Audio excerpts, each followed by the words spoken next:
Hello दोस्तों, स्वागत है आप सभी का स्टडीपीडिया के इस यूट्यूब चैनल पे। हम इस चैनल पे एक इनिशिएटिव स्टार्ट कर रखे हैं जिसमें हम 69 बीपीएससी का subject wise analysis with sources देखते हैं कि वो क्वेश्चंस कहाँ से आए हैं और क्या हमारा बुक लिस्ट होना चाहिए नेक्स्ट बीपीएससी पैटर्न के हिसाब से। सो आज के इस वीडियो में हम एंशिएंट और मेडिवल हिस्ट्री का एनालिसिस करेंगे और उनके सोर्सेज देखेंगे। So without wasting our time, let's start. Our first question is the painting of Bodhisattva Padmapani is located at. ये आपका अजंता अजंता केव हो जाएगा। अगर आपने थीम पढ़ा है, थीम वन, और या फिर आपने लूसेंट पढ़ा है या फिर आपने आर्ट एंड कल्चर पढ़ा है तो आपका ये सॉल्व हो जाएगा। जैसे कि उसके बाद आपको पढ़ना पड़ेगा, जैसे कि ये मैंने एक नोट्स बना रखा है अपना, मेरा art and culture Nitin Singhania से मैंने बनाया था। तो उसमें जैसे आप पढ़िएगा तो आपको पता लगेगा कि गुप्ता एज के टाइम पे आपका दो टाइप का टेम्पल बनना स्टार्ट हुआ था। पहला आपका अर्लियर गुप्ता पीरियड में आपका बुद्धिस्ट आर्किटेक्चर फॉर्म हुआ था और लेटर गुप्ता में आपका टेम्पल आर्किटेक्चर फॉर्म हुआ था, और उसी में केव आर्किटेक्चर में आपका अजंता केव और बाघ केव आ जाता है जो कि गुप्ता टाइम से रिलेटेड है। तो अजंता केव आपका वगेरा रिवर पे आपका सिचुएटेड है महाराष्ट्र में। आपका इसमें 29 केव्स होता है जिसमें 25 विहाराज है एंड 4 चैत्याज है, और ये आपका बुद्धिस्ट से बुद्धिस्ट से रिलेटेड है। आपको ऐसे करके पढ़ना पड़ेगा, जैसे कि एलोरा केव आपका औरंगाबाद महाराष्ट्र में है, जिसमें आपका 34 केव्स आ जाता है, और ये केव्स आपका ब्राह्मणिकल बुद्धिज्म और जैनिज्म ये तीनों से रिलेटेड है। ओके, और आपका जैसे कि बाघ केव है जो आपका आ जाता है एमपी में, वो बागी रिवर के पास है। सो मैंने जो बताया, अजंता अजंता केव आपका जो वगेरा रिवर पे, वो आपका आईएएस प्री में आपका 2021 में आ रखा है। सो आप ऐसे करके आप याद रखना है आपको। Next question, consider the following statement. फाहिन was a Chinese pilgrim who visited India during the reign of Harsha. No, it is not in Harsha. ये चंद्रगुप्त टू के टाइम पे आया था, और ह्यूस्टैंग आपका आया था हर्षा। ये इंटरचेंज है। सो ये आपका नन ऑफ द एबव हो जाएगा।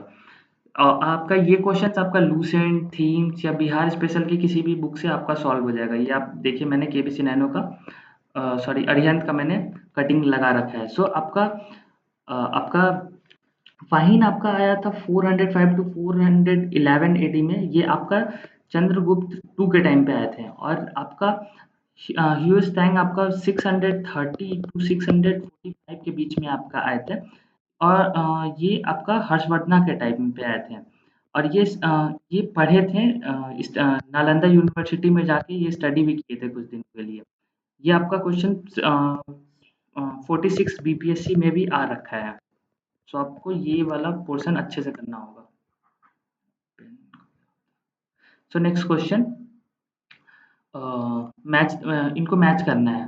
सो पहला चरका, आपका ये चरका आपका मेडिसिन से रिलेटेड है। अगर आपने नॉर्मली हिस्ट्री आप सही से आपका अप्रोच है पढ़ने का, तो आपको पता चल जाएगा कि चरका आपका मेडिसिन से रिलेटेड है। तो मेरा ये देखिए, फर्स्ट का सेकंड से रिलेटेड है, फर्स्ट का सेकंड सेकंड सेकंड, तो सारा कट गया। ये देख रहे हैं, अगर आपको एक भी पता है तो आप आंसर तक पहुंच गए। ऐसे देख लेते हैं हम। ब्रह्मगुप्ता आपका मैथमेटिशियन से रिलेटेड है, ब्रह्मयारा आपका एस्ट्रोलॉजी से है, और ये आपका प्लेराइट से रिलेटेड है। सो आपका ये भी कहीं से सॉल्व हो जाएगा। ये आपका चरखा तो आपका थीम वन में दे रखा है, और ये बाकी मुझे मिला नहीं। तो ये आपका नॉर्मल अप्रोच रखिएगा हिस्ट्री एंशिएंट पढ़ने का, लूसेंट वगैरह, तो आपका ये सारा सॉल्व हो जाएगा। Next question, which city serve as the capital of ancient ancient kingdom of Magadha during the earlier Vedic period. तो ये आप अगर आपने ये क्वेश्चन आपका थीम वन या फिर लूसेंट या फिर केबीसी नैनो या आप कुछ भी फॉलो करते हैं, आपका यहाँ से सॉल्व हो जाएगा। तो इसका आंसर आपका हो जाएगा राजगिरी। आपका एंशिएंट टाइम पे राजगिरी पे था। जैसे कि राजगिरी पे आपका 6th बीसी के टाइम पे था। ये राजगिरी आपका प्राकृतिक नेम है, और इसका मतलब है किंग ऑफ हाउसेस। और जैसे इससे आप एक चीज और याद रखिए कि फोर्टिफाइड सेटलमेंट जो था, फोर्टिफाइड जो सेटलमेंट था ये आपका अजात शत्रु ने स्टार्ट किया था, और उसके बाद 6th सेंचुरी के बाद जाके बीसी, और फिर पाटलिपुत्र में आपका 4th बीसी के टाइम पे आपका उदयन ने स्टार्ट किया था आपका पाटलिपुत्र। तो आप ये याद रखिएगा। Next question. Nitisara, an earlier book of politics was written by, ये आपका लूसेंट से सॉल्व हो जाएगा। आप लूसेंट का जब एंशिएंट का पढ़िएगा तब आपका वहां से सॉल्व हो जाएगा। इसका आंसर हो जाएगा कमनंदाका। कमनदाका ये नीतिसारा के द्वारा लिखा गया है। इसमें आपका डिसिप्लिन ऑफ चाणक्य के बारे में लिखा गया है, जो कि पॉलिटिकल मोरालिटी पे बेस्ड बुक है। Next question. Futuhat e Alamgiri was written by, ये आपका लूसेंट, ये पेज नंबर मैंने शायद गलत लिखा है। आप लूसेंट का जब एंशिएंट पढ़िएगा तो आपका वहां से सॉल्व हो जाएगा। इसका आंसर आपका हो जाएगा ईश्वर दास नागर, आपका इसका आंसर हो जाएगा। Next question. According to Chinese source, Meghavarnan the ruler of Sri Lanka send a missionary to which of the following Gupta king for permission to build a Buddhist temple at Gaya. ये आप अरिहंत पढ़िएगा या फिर केबीसी नैनो पढ़िएगा तो ये आपका वहां से सॉल्व हो जाएगा कि आपका किसने भेजा था बोध गया में बनाने के लिए। तो ये आपका हो जाएगा समरगुप्त। ये मैंने देखिए कटिंग लगा रखा है यहाँ पे, मेघवर्णन द बोध गया ड्यूरिंग द पीरियड ऑफ, ये देखिए, है ना। तो ये आपका समरगुप्ता हो जाएगा। Next question. In Indian art and construction of stupa चैत्य विहारा इज रिलेटेड टू, ये तो आपको नॉर्मली अगर आपने पढ़ रखा है तो स्तूपा चैत्य विहारा किससे रिलेटेड है, तो ये बुद्धिज्म से रिलेटेड है। अगर इसका भी सोर्स आपको बताना पड़ रहा है तो देख लीजिए, थीम 1 चैप्टर 4 में आपको मिल जाएगा, या फिर लूसेंट पेज नंबर 34 में मिल जाएगा। अपना एडिशन आप मिला लीजिएगा कि कौन सा आपका एडिशन है, वो 2-3 पेज आगे पीछे होगा। Next question. In the context of Indian handcraft what is Sujani in Bihar. Sujani आपका है अ टाइप ऑफ एम्ब्रॉयडरी। ये देखिए आपका ये केबीसी नैनो में भी मिल जाएगा, अरिहंत में भी मिल जाएगा।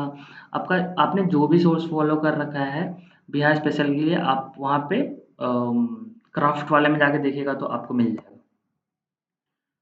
Next question. Which of the following animal was not known to the people of Indus valley civilization. तो ये आपने अगर ये आपका क्वेश्चन सॉल्व हो जाएगा थीम 1 चैप्टर 1 से, या फिर लूसेंट पेज नंबर 25 से। मैं तो बोलूँगा कि थीम 1 मतलब थीम ही पढ़िए आपका, क्योंकि जो चेंजिंग पैटर्न हो रहा है आपका बीपीएससी, वहाँ से आपका क्वेश्चन बहुत सारे बन रहे हैं आपका एक। चलिए इसको लास्ट में बताते हैं। ये आपका आंसर हो जाएगा हॉर्स। हॉर्स हॉर्स आपका उस टाइम पे यूज़ नहीं किया जाता था। ऑक्स को आपको as a use of auction use, sorry sorry क्या बोल रहा हूँ। Next question. Consider the following statement the arrival of Babur into India. Babur के टाइम पे क्या क्या था उसको देखना है। First statement, introduction of gun powder in the sub continent. ये पता नहीं, चलिए आगे बढ़ते हैं। Introduction of arch and dome in the region of the architecture. चलिए आगे नेक्स्ट पढ़ते हैं। Establishment of Timurid dynasty in the region, हाँ ये अपना तिमुरिड डायनेस्टी आपका किया था। Introduction of cannons and warfares आपका इसी ने किया था। सो अगर आपको ये दोनों पता है, जैसे अगर आपको थर्ड भी पता रहता तो आप मैक्सिमम सॉल्व करने के स्टेज तक आ जाते हैं आप। जैसे कि थर्ड एंड फोर्थ आपका सही है तो करेक्ट इज 3 एंड 4 हो जाएगा। और ये दोनों देख लीजिए आप, जैसे कि introduction of gun powder in the sub continent, तो आपका गन पाउडर बाबर के पहले से था, बट ये यूज करने वाला फर्स्ट बाबर था। आप डिफरेंस समझिएगा कि आपका इंट्रोडक्शन ऑफ गन पाउडर इन सब कॉन्टिनेंट आपका बाबर ने नहीं किया था। इंट्रोडक्शन मतलब पहले से आपका गन पाउडर था, बट फर्स्ट यूज आपका gun powder as an artillery in India was by Babur. And second, introduction of arch and dome in the region of architecture, no, तो ये बाबर इसको भी बाबर ने नहीं किया था। So next question. Which among the following port was called the Bawal-e-Makka, Gate of Makkah during the Mughal period? ये आपका आंसर हो जाएगा आपका ए सूरत। ये आपका क्वेश्चन मुझे तो कहीं मिला नहीं, बट क्लास 7 से सॉल्व हो जाएगा। और थीम 2 को भी आप बढ़िया से पढ़िएगा और लाइन बाय लाइन, तो आपका वहाँ से सॉल्व हो सकता है।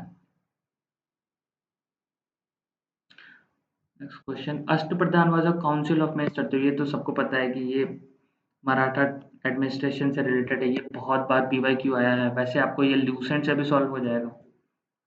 Next question, who among the following introduce the Persian festival Navroz in India. ये आपका बलबन ने स्टार्ट किया था। ये मुझे कहीं भी किसी भी सोर्स में नहीं मिला, जो मैं पढ़ता हूँ उसमें तो मुझे नहीं मिला। बट ये मुझे तमिलनाडु में, मैं जब सर्च कर रहा था इसके बारे में, तो मुझे तमिलनाडु में मिला, और ये पीवाईक्यू भी है यूपीएससी का। सो आपका वहाँ से भी सॉल्व हो पाएगा। अगर आपने तमिलनाडु नहीं पढ़ा, अगर आपने पीवाईक्यू लगाया, तो आपको वहाँ से भी सॉल्व हो जाएगा। Next question, Nathapanthi siddhis and yogis made the devotional religion in popular Indian. ये आपका नॉर्दर्न इंडिया में था। और आपका ये क्वेश्चन सॉल्व आपका हो जाएगा थीम 2 के चैप्टर 2 से, या फिर क्लास 7 के चैप्टर 8 से। आपका दोनों जगह से ये क्वेश्चन सॉल्व हो जाएगा। यहाँ तो क्लास 7 में तो आपका डायरेक्ट लिख रखा है ये पूरा, और थीम 2 में आपको पढ़ना पड़ेगा लाइन बाय लाइन, तो आपको समझ में आ जाएगा। Next question, the Maithili language was started to develop during the region of which of the following. तो ये आपका आंसर हो जाएगा कर्नाट डायनेस्टी। ये आपका क्वेश्चन आपका या तो फिर अरिहंत पेज नंबर 32 से बन जाएगा, या फिर आप केबीसी नैनो, या फिर आप कोई भी सोर्स फॉलो करते हैं बिहार स्पेशल का, तो आपका वहाँ से सॉल्व हो जाएगा। जैसे कि मैं अरिहंत का देखा था, तो यहाँ पे डायरेक्ट लिख रखा है, the period of Karnataka ruler was known as the golden period of the Mithila. Next question, consider the following statement regarding the Vikramshila University in Bihar। Vikramshila university Bihar के बारे में आपका बात कर रहा है। तो ये क्वेश्चन आपको अरिहंत में से पेज नंबर 30 से सॉल्व हो जाएगा, या फिर आपका केबीसी नैनो से सॉल्व हो जाएगा, या फिर किसी भी बिहार स्पेशल के बुक से सॉल्व हो जाएगा। सो क्वेश्चन स्टार्ट करते हैं। पहला statement, it was located in the present day of Banka. Banka में तो आपका नहीं है, आपका भागलपुर में, तो ये आपका पहला कट हो गया। Second, it was established by the king Gopala of the पाला डायनेस्टी। तो गोपाला ने आपका फॉर्म नहीं किया था, ये आपका धर्मपाला ने एस्टैब्लिश किया था। आपका गोपाला ने, देखिए आपका उदयपुरी यूनिवर्सिटी आपका फॉर्म किया था, आपका ना यहाँ पे नालंदा में शायद, हाँ नालंदा में आपका किया था। और आपका धर्मपाला ने किया था, तो ये सेकंड गलत हो जाएगा। द वज the Vajrayana sect of Buddhism flourished here. तो इसका आंसर आपका हो जाएगा, नहीं नहीं, ये आपका फ्लरिश्ड यहाँ पे बुद्धिज्म नहीं हुआ था। एंड नहीं नहीं, सॉरी सॉरी सॉरी सॉरी, क्या बोल रहा हूँ। The Vajrayana sects of Buddhism flourished here, yes it is flourished here, यहीं पे हुआ था। ये आप पढ़िएगा तो आप समझिएगा। And fourth is other subjects like astronomy, logical law and grammar and philosophy where also taught here, yes it is also taught here. तो इसका इनकरेक्ट बताना है, तो ये आपका देखिए इनकरेक्ट आ गया, तो आंसर हो गया 1 एंड 2। सो आपका ये पूरे क्वेश्चन था एंशियंट और मेडिवल से। सो हमारा 70th बीपीएससी में ये अप्रोच होना चाहिए कि हम जैसे 70 हम जैसे हमारा एक, जैसे कि मैं थीम पढ़ता हूँ, तो आपको मेरे ख्याल से आपको ये करना चाहिए, क्योंकि बीपीएससी का भी पैटर्न अब यूपीएससी के पर्पस पे जा रहा है। तो आपको भी ये करना चाहिए कि आपको भी थोड़ा एक स्मार्ट अप्रोच रखना चाहिए। आपको जैसे कि थीम थीम का 1 एंड 2 कर लेना चाहिए एंशिएंट और मेडिवल के लिए, और आपको एक स्मार्ट अप्रोच रखना चाहिए। आपको इसको मर्ज करना पड़ेगा आपको लूसेंट के साथ। उसका उसको आपको देखना पड़ेगा, इम्पोर्टेंट टॉपिक के हिसाब से आपको पढ़ना पड़ेगा। पूरा नहीं पढ़ना, बट उसको अपने स्मार्ट अप्रोच के हिसाब से पढ़िए। और आप इसके साथ आप पीवाईक्यू को भी पढ़िए। पीवाईक्यू भी आपका एक सब्जेक्ट हो जाता है, इसके साथ मर्ज करिएगा तो आपको बहुत अच्छा रिस्पॉन्स मिलेगा। आपको आपका मार्क्स बूस्ट अप हो जाएगा। जैसे कि आपका जैसे पीवाईक्यू हुआ, तो आप जैसे उसमें 4 ऑप्शन हुआ, तो आपको पर ऑप्शन देखना पड़ेगा कि वो क्वेश्चंस कहाँ से बन रहे हैं, क्योंकि ऐसा हो सकता है कि सेकंड वाला ऑप्शन में भी 70 बीपीएससी में पूछ ले, या फिर 71 बीपीएससी में पूछ ले। तो उसके हिसाब से आपको पढ़ना पड़ेगा कि आपको थीम 1 एंड 2 करना पड़ेगा, थीम 1 एंड 2 प्लस आपको लूसेंट करना पड़ेगा साथ में, आपको इम्पोर्टेंट टॉपिक के हिसाब से। और ये दोनों का इम्पोर्टेंट टॉपिक आपको पता चलेगा पीवाईक्यू लगा के। सो आपका यही अप्रोच होना चाहिए पढ़ने का, क्योंकि आपका ज़्यादा क्वेश्चंस आते नहीं हैं आपके बीपीएससी में, 8 से 10 क्वेश्चन दोनों मिला के आते हैं। तो आपका यही अप्रोच होना चाहिए, जो चेंजिंग पैटर्न है बीपीएससी का उसके हिसाब से। Thank you so much, stay tuned for the next video, good luck.